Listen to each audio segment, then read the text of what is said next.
So I was also at the Brighton Center. That will come kind of later in the talk. So the name of this talk is Everybody Wants to Be an Architect. When I was young, I wanted to be an architect. I didn't know what the word meant. When I said architect, it was like I had an R list. In my mind, I was thinking archaeologist / paleontologist / independently wealthy explorer, sort of crossbreed between Indiana Jones and the characters I'd seen in Jurassic Park. I definitely was not thinking of the person who sits behind a desk and designs buildings all day. But I got good feedback, so it was a pretty good pat answer at family reunions. Dreams that children have are oftentimes funny and misguided, but they tend to be the fuel that propel us ultimately, and sometimes ironically, to our careers. So as I stumble through life trying to discover what I want to be when I grow up, as many of us are, I get absolutely no help from my child self. I wanted to be an architect. Like most children, I wholeheartedly accepted the rather American trope of one human being bringing about the salvation of mankind. Who knows what kind of damage Nazis could have done with the Ark of the Covenant's face-melting mystical powers.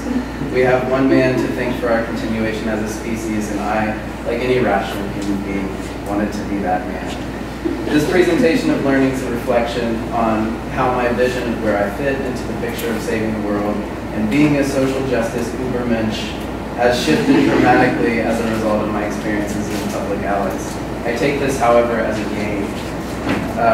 My idea of working in a nonprofit was much like my childhood vision of becoming some kind of savior for hire in a glimmering silver screen reality. The idea was unattainable from the start. Being realistic about my career path and the impact one human being can make disencumbers the individual, and certainly opened my mind to the real impact that a community of passionate leaders can make locally. Before Public Allies, I wanted to make a difference, but I didn't know what that looked like. I'd watch the news, more likely I'd watch The Daily Show, and I'd enraged at the injustice I'd see, and then immediately get that feeling of powerlessness. What can one person do in the sneering face of so much injustice? As it probably is with many college students, this feeling of powerlessness led to apathy and complacency. In a college student, you might expect these feelings to manifest in binge drinking, but my escape was one deeper into the labyrinth of a liberal arts education, further into stories, mythos, arguments about stories, and theory. At the time I was becoming an English professor, the path of scholarship seemed to be leading me towards the life of the mind, divorced from the real world. So I taught at UC for a while. I was living half the Indiana Jones dream, the half depicted in those boring scenes where he's teaching archaeology at Marshall College. I learned a lot about my values through teaching at UC those 2 years. The course was English Comp, but my subversive goal was to kind of facilitate critical thinking about consumer culture, the advertisements that we live among, and kind of the global effects of our insatiable appetites for low prices. We studied the effects of the choices as consumers we make from a global perspective, and what it means to be a mindful consumer, which is kind of a paradox of sorts. In many ways, these years teaching laid the conceptual blueprint for my eventual shift into action. I was finding my voice and my values in the context of academia, but it didn't take long to learn that the tweed life and the tower of privilege that is academia wasn't exactly the life I wanted to lead. I wanted a profession where I could see the change I was making, so I sought my way out. I wanted to be part of a community and an agent of radical change. After all, everyone knows an architect is a man of action, a man who wields a whip and marries the theoretical with rugged individualism. And for someone who didn't know much about it, that seemed a lot like leadership to me. So I joined Public Allies. Here I am 5 minutes in and I get to Public Allies.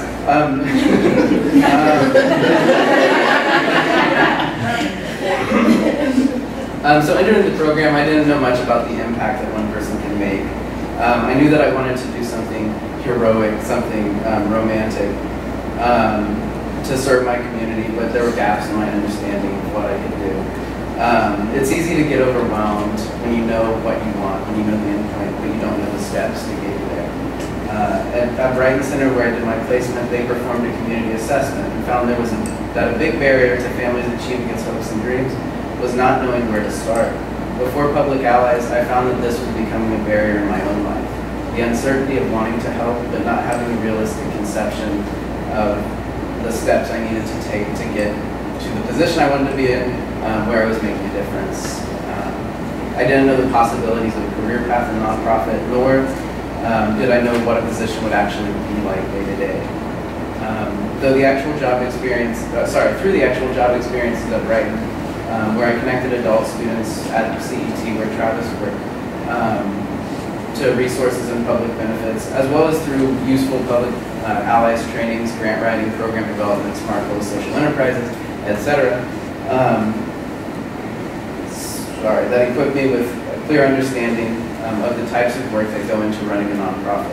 I shed, and somewhat reluctantly I say this, I shed the veil of ignorance around nonprofit.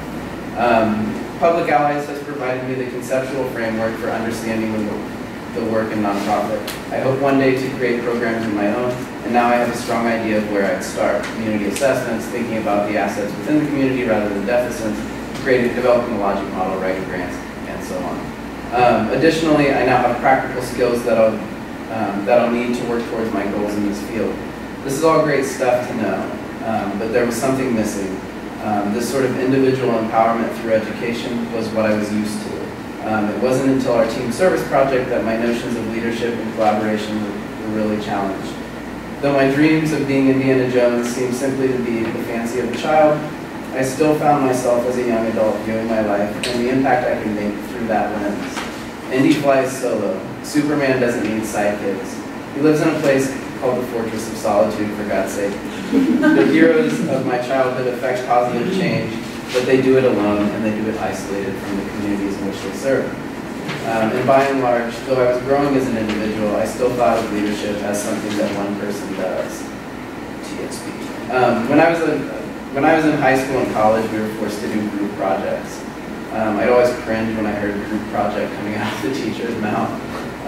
This almost inevitably meant late nights of picking up the slack and me doing the work for 5 people because I cared more about my grade than other group members.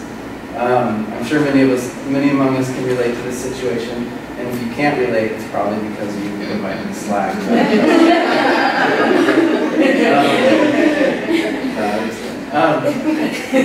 So when I learned that a major component of this leadership development program I'd gotten myself into was a team service project, I started to experience that creeping feeling of dread all over again. My conception of leadership in the context of the group project was take over and do it yourself or fail miserably. This was the result of all those school projects in the past. And toward the beginning of the team service project, our communication did break down. We missed deadlines, work went missing, members weren't held accountable. But where I personally had the impulse to just put my nose to the grindstone, and kind of like work around the dysfunctions of our team, I found that in Public Allies that was not an option. We openly addressed the issues in our team by confronting them head on, analyzed our dynamics using the 5 dysfunctions of a team model that Devon talked about, and we developed an action plan to combat those issues. In other words, we actually sat in a circle and talked about how our team wasn't living up to its fullest potential, and as team members, what they needed to work better. It was uncomfortable for me. But Public Allies is all about embracing discomfort. So I challenged myself to embrace the process.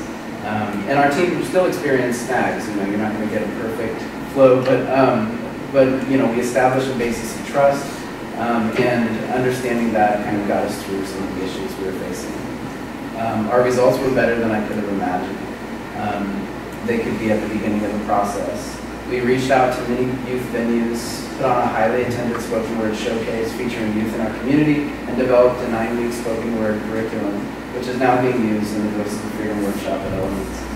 I learned that my model of leadership in the context of the group project was really just me lacking patience, not granting amnesty to other group members, avoiding conflict, and getting that oh-so-sweet feeling of moral superiority that comes with doing all the work and being super smug about it.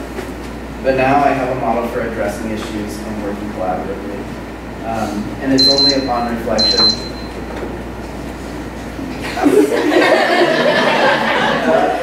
Let me just round it out. It's only upon reflection that I understand the significance of my group's chosen name, Justice League AmeriCorps. Like the Justice League, we brought our individual strengths as diverse leaders, and our synergy made us more.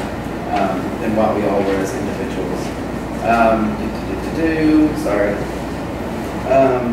So understanding and confronting dysfunctions of our team service project group taught me how addressing this conflict in a respectful way can lead a group of leaders to feel like they're empowered to share their ideas.